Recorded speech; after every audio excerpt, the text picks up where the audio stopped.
how's it going? နေ့ကတော့ Chris က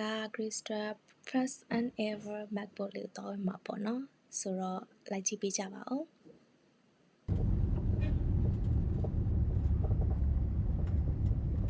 တွားနေပါပြီ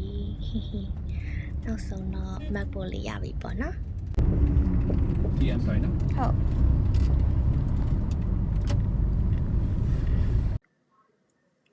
အခုက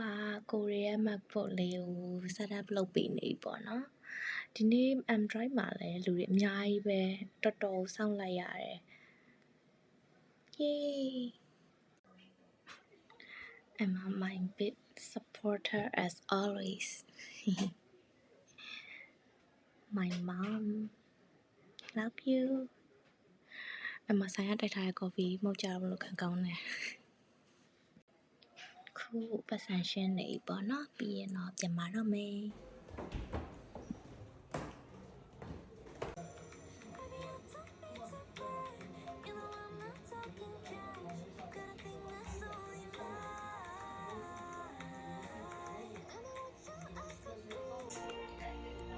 အခုကတော့ရှောက်ပြီးတော့ကလိနေရပါ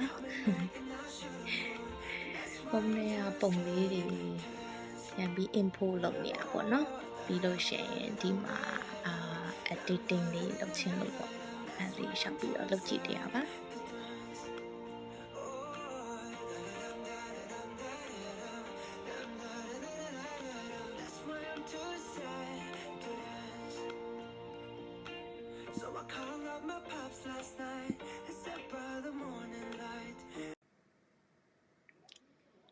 ခုကမလေးနဲ့ chill လိုက်ပါအောင်မယ်